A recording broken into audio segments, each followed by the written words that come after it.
Rogerthorpe Manor. I'm here to interview a new band, Bulsara and His Queenies. On an empty street. Some of you will know them. For those that don't, let's go inside and meet them and find out what they're all about. Young fighter screaming with no time for doubt, with the pain and anger, can't see a way out. Okay, welcome to inside the beautiful Rogerthorpe Manor, and I have here a group of extremely talented musicians: Robert, Danny, Stephen, Gareth, Dan, Paul and Chris. And when they come together, they create something special, and they're known as Bulsara and His Queenies. They pay homage to one of the world's greatest bands, Queen. So first question is to Gareth. You don't try to recreate the Magic Tour, which a lot of the tribute bands seem to do. So don't you think going out and not performing the Magic Tour set is a huge risk? Well, it is a risk because, I mean, you know, there are a lot of Queen bands out there that do that. But we've kind of realised that we have a desire to play studio recordings rather than the live versions. That's really quite important to us. And I don't actually know how that's happened. It's happened by accident. But we prefer to tackle the studio versions and some really, really difficult songs. And because we're quite confident that we're capable of matching those really high expectations, it's kind of become not like an obsession, but it's actually part of our DNA, it's part of our fabric.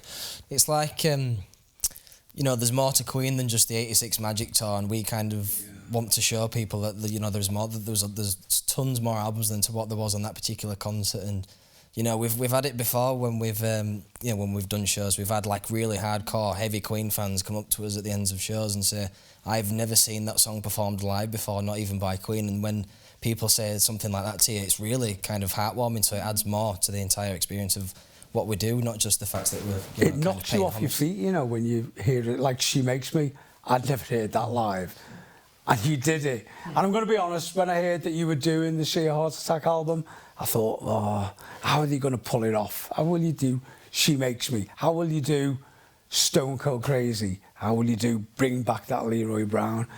And you achieved it. So I think it's good to have a challenge. But Robert, you, despite the fact in the band, you don't want to look like Queen. You can see that without the yellow jacket. You've chosen to play a Brian May red special guitar. Now, first of all, can you explain why you chose to use this guitar? And then secondly, tell us, I believe you've modified the guitar, so how did you go about that?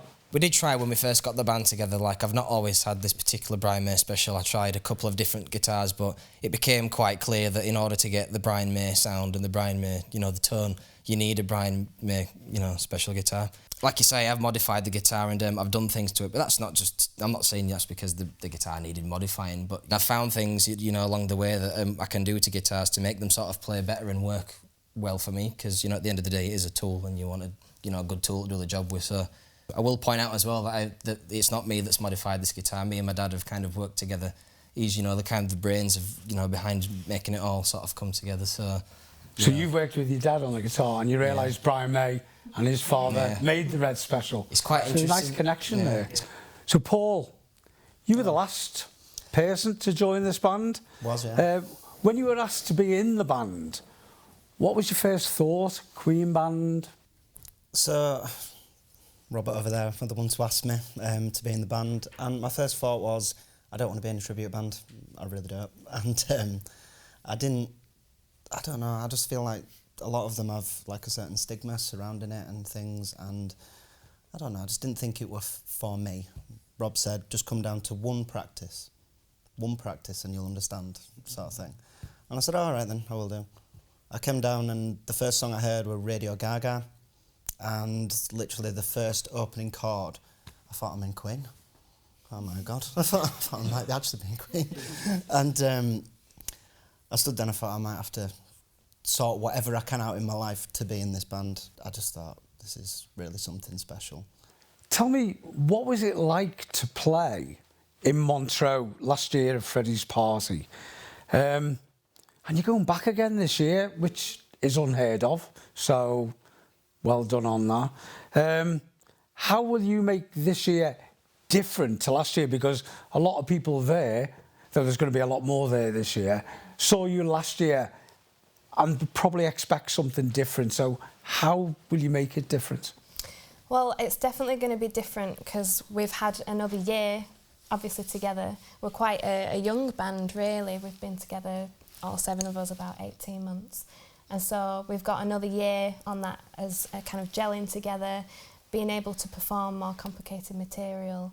But I think if you ask me, the biggest difference it's going to be this year is, I think, mentally going to slow right down and enjoy every second of it, because last year it was just so amazing, so adrenaline filled. You know, you could see all the audience absolutely loving it, seeing everybody's outfits as well. Oh, a fancy dress. Oh, amazing. Yeah. And I think this year we're just going to appreciate every single second. Now, Christopher, Bulsara and His Queenies are building a reputation quite fast, I think, as well, for performing studio recordings of the Queen songs, not the live version of the songs. So how different is Freddie's piano techniques live to the studio? And do you have to adapt anything to fit in yourself when you're playing the keyboards? Yeah, I mean, talking about studio, for example, you have like an almost unlimited amount of time to come up with whatever you can, and you don't have to sing while you're playing. Another thing that Freddie absolutely mastered was using the foot pedal. A lot of the time, which I'm really finding hard to do, is trying to mimic Freddie's pedal work, and it's something that I've spent hours on to try and figure it out, because he hardly ever uses it. When you listen in the recordings, there's hardly any sustain from all of the notes. He'll hold on his notes with his hand and keep his foot off a pedal, and you can see him do it live. And it's something that completely baffles me. Stephen. Hello. Hello, hi. You're sitting there listening to everybody. The man at the back now. From the perspective of the general public, a drum kit, it's a drum kit. To me, it's a drum kit. So, tell us a little bit about your kit and what makes it so unique to get that special Roger Taylor sound. In a way, a drum kit is just a drum kit, but it's, again, one of my favourite drummers, Jeff Porcaro. He said, drums are just drums, but if you get the tuning right, you can tune any drum kit to sound how you want it. Do you tune your own drum kit? Absolutely, yeah. Last year's show in Montreux, I spent, with my father, with my drum tech, I spent 3 hours setting up that kit.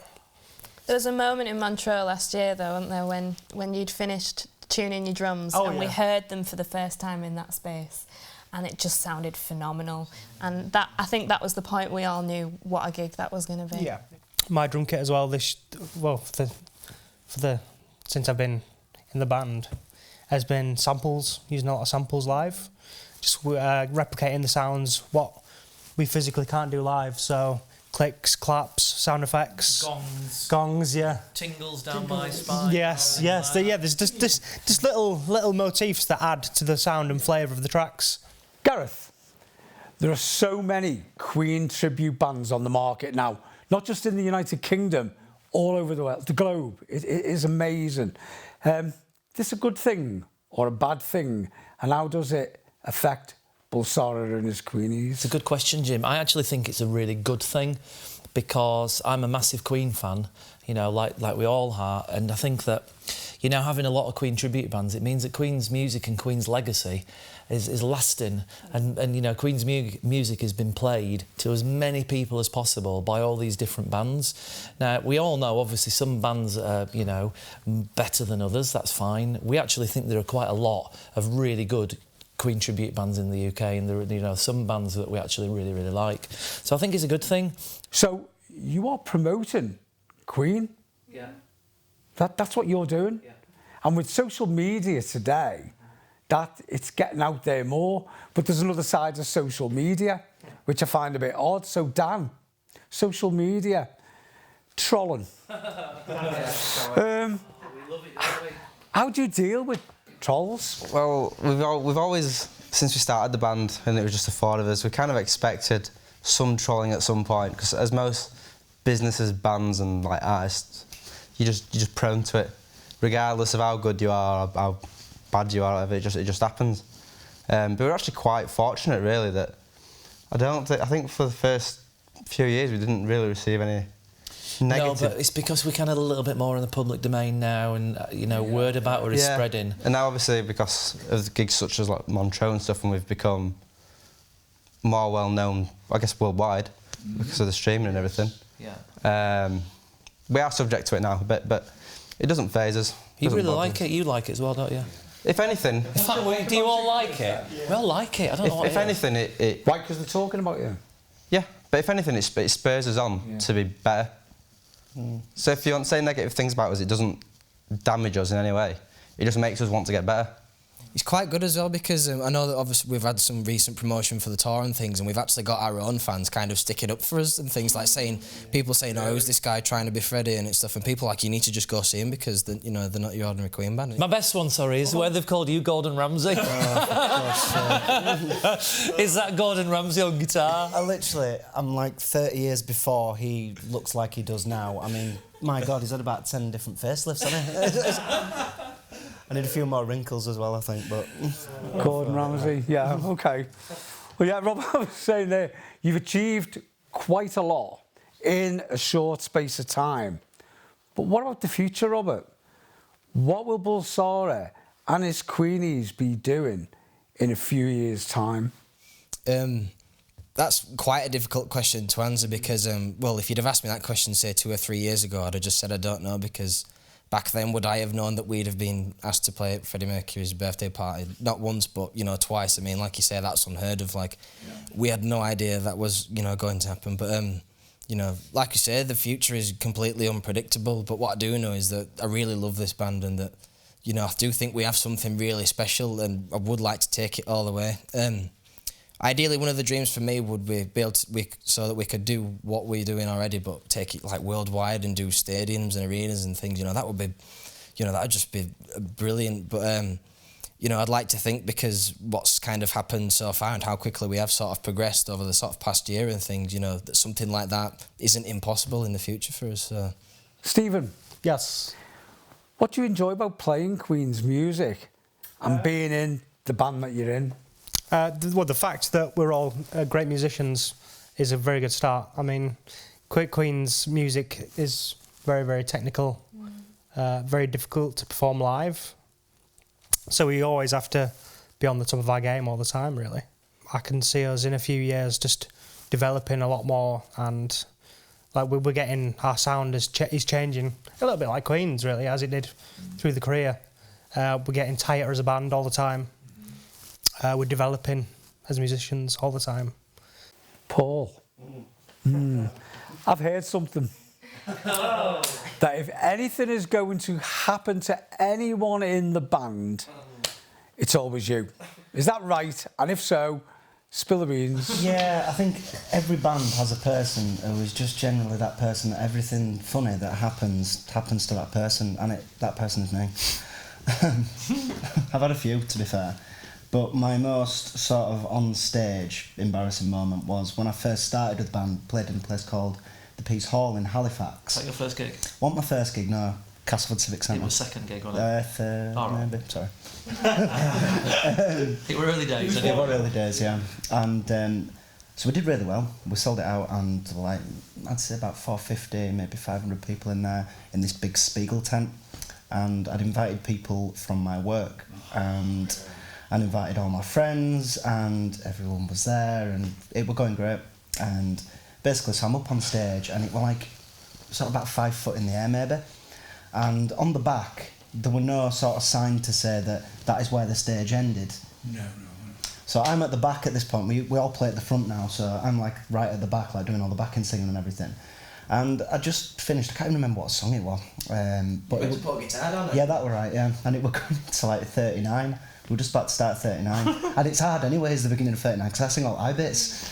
So I literally just put my foot down, and I just went straight off stage. And and there was a speaker there, and I hit my elbow on the speaker, but I hit my elbow that hard that it came over the microphone. Everyone literally everyone in this tent just looked at me, and I'm there on the floor just like that. And it was just, it was unbelievable. Have you seen when there's like, you know, a crime scene investigation and the body's on the floor, kind of like that? That's what he looked like.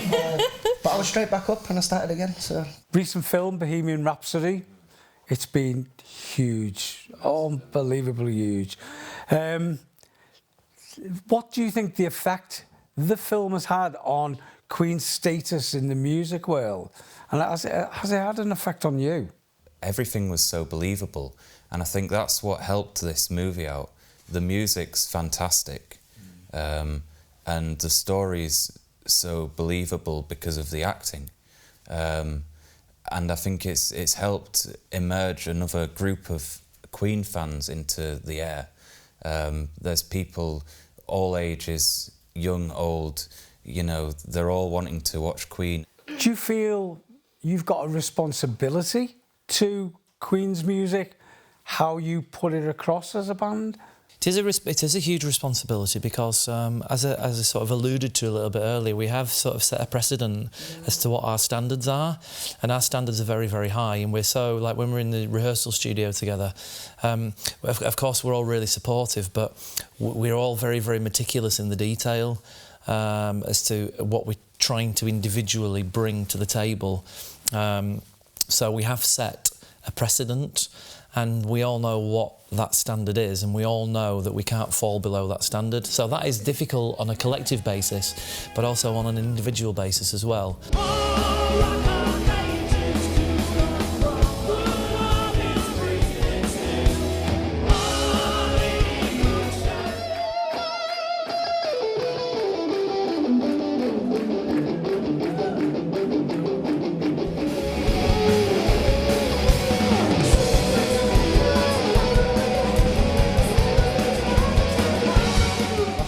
You played Brighton Rock, Rob, in Montreux. Yeah. It's funny really because watching that I've just looked at guitar and I'm just thinking how bare it looks considering all the things I've added to it, you know, since last year. But yeah, Brighton Rock, it probably doesn't show on that video, but you know, that was the first song. It's perhaps one of the biggest, you know, like the biggest Brian May sort of song, and I had to go out and do it justice. Well, we all did really, but it was just completely exhilarating. I can't really remember the moment, to be honest with you, because before we went on, I know that I was stood next to Chris because he kind of starts the guitar, and I was just like this, you know, because we had the pressure of that it was being, you know, broadcast worldwide and things, you know, it was just unbelievable. But then when we got on stage and we started playing those opening chords, everything just kind of got lost, and it was just unbelievable. Okay, well, let's take a look now at another clip. A recent gig you did was in a church. Yes, in Leeds. In Leeds, and it looked quite spectacular, to be honest. So let's just take a look at a clip from that. Goodbye, everybody. I've got to go. I've got to leave you all behind and face the truth. Mama,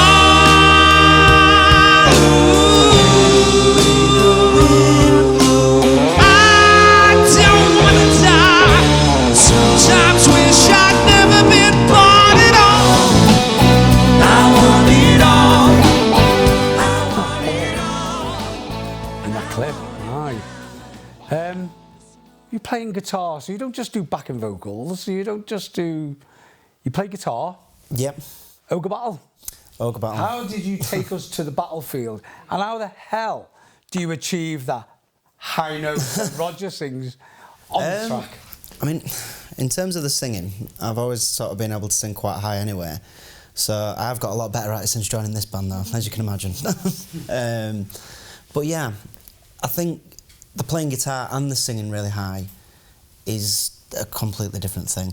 Like playing guitar anyway, I've played guitar for quite a long time, since I was about 15, and played in various different bands. But to put them both together in that sort of environment as well, in front of all them people, it's challenging, you know. And we've had 3 guitarists on Ogre Battle, so Chris played guitar, obviously Rob and myself, and it really does sound massive on stage, to be honest. I mean, when you sat there, because obviously we'd been rehearsing this song for quite a while, and we had an idea that it sounded good, you know.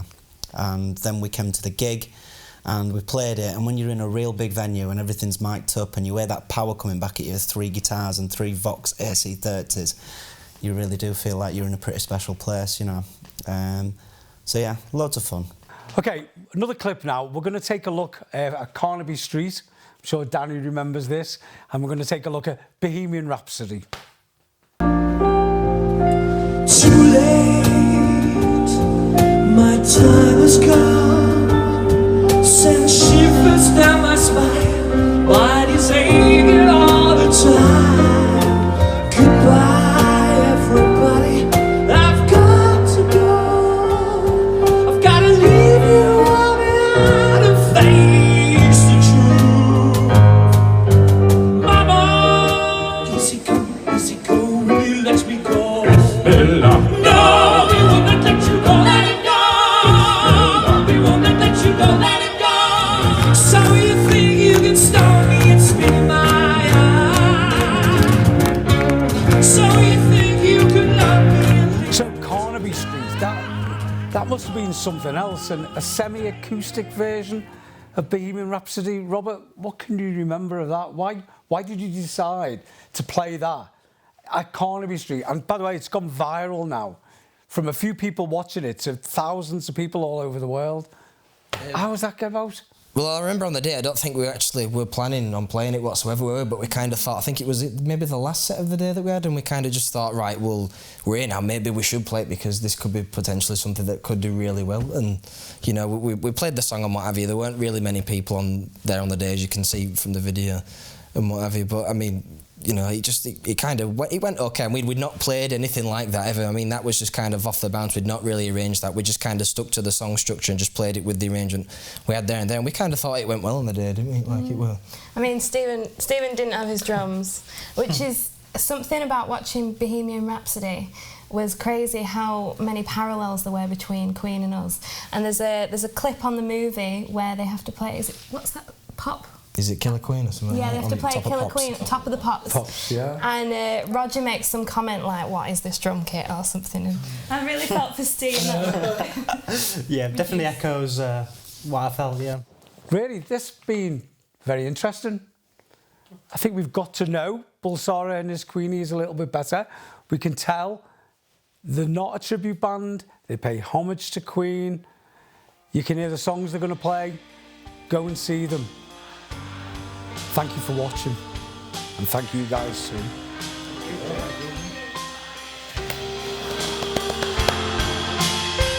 goodbye.